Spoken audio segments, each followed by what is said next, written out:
2025 के बिहार विधानसभा चुनाव को लेकर राजनीतिक सरगर्मी बढ़ती जा रही है। इस बीच जन स्वराज पार्टी ने प्रदेश की सभी 243 सीटों पर चुनाव लड़ने का ऐलान कर दिया है। पार्टी की ओर से न सिर्फ जोर शोर से तैयारी की जा रही है, बल्कि प्रत्याशियों की पहली सूची भी तैयार कर ली गई है। पार्टी के संस्थापक और रणनीतिकार प्रशांत किशोर ने इसकी जानकारी देते हुए कहा कि पहली सूची 9 अक्टूबर को जारी की जाएगी। इस सूची में ये देखना महत्वपूर्ण होगा कि कितने सीटों पर पार्टी अपने उम्मीदवारों का ऐलान करती है और किस आधार पर टिकट दिया गया है। प्रशांत किशोर ने पहले से साफ कर दिया कि उनका लक्ष्य केवल भाग लेना नहीं, बल्कि पूर्ण बहुमत से सरकार बनाना है। उन्होंने ये भी कहा कि अगर पार्टी को केवल 125 या 130 सीटें मिलती है तो इसे उनकी हार माना जाएगा। ये बयान पार्टी के महत्वाकांक्षी दृष्टिकोण को स्पष्ट करता है और ये संकेत देता है कि जन स्वराज पार्टी चुनाव में प्रमुख भूमिका निभाने के लिए पूरी तरह तैयार है।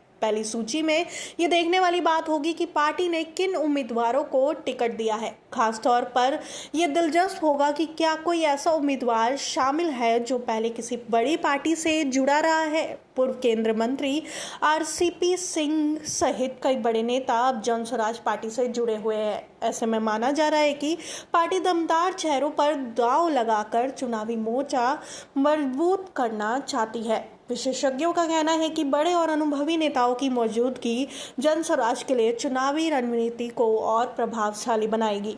वहीं राजनीतिक विशेषज्ञ ये भी मान रहे हैं कि पार्टी की ये तैयारी बिहार के चुनावी समीकरण को प्रभावित कर सकती है। जब पहली सूची आएगी तो ये स्पष्ट होगा कि पार्टी किस दिशा में चुनाव लड़ेगी और किन सीटों पर अपने लिए मुख्य तौर पर निशाना बनाया गया है। इसके अलावा ये भी देखने की बात होगी कि किन सीटों पर स्थानीय नेताओं और नए चेहरों को मौका दिया गया है। हालांकि जन स्वराज पार्टी ने अपनी तैयारियां कर ली है, लेकिन बिहार में एनडीए और इंडिया गठबंधन की सीटों का बंटवारा अभी तय नहीं हुआ है। दोनों गठबंधन अभी भी सीटों के बारे में अंतिम निर्णय लेने की प्रक्रिया में है।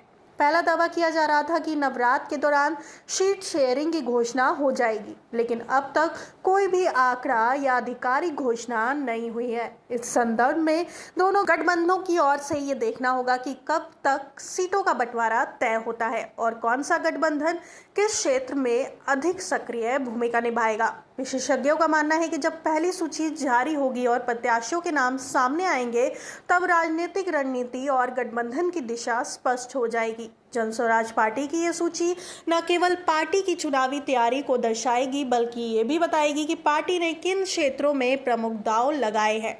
इसके साथ ही ये भी देखा जाएगा कि किन सीटों पर पार्टी ने अनुभव और नई ऊर्जा को संतुलित करते हुए उम्मीदवार चुने हैं। जन स्वराज पार्टी के इस कदम से बिहार की राजनीति में नए समीकरण बनने की संभावना है। चुनाव में भाग लेने वाली सभी पार्टियों के लिए ये भी चुनौती भी पेश कर सकता है, जबकि अन्य राजनीतिक दल अपने उम्मीदवारों की अंतिम सूची की तैयारी में जुटे हैं। जन स्वराज पार्टी ने समय रहते तैयारी कर पहले ही कदम बढ़ा दिया है। इसका सीधा असर चुनावी रणनीति और मतदाताओं के मनोबल पर पड़ सकता है। कुल मिलाकर 2025 के विधानसभा चुनाव में जन स्वराज पार्टी की तैयारी और प्रत्याशियों की पहली सूची राजनीतिक हलकों में चर्चा का मुख्य विषय बनी हुई है। ये सूची न केवल पार्टी की चुनावी ताकत को दिखाएगी, बल्कि ये भी स्पष्ट करेगी कि प्रशांत किशोर और उसकी टीम किस तरह से बिहार की राजनीति में बदलाव लाने का लक्ष्य रखती है।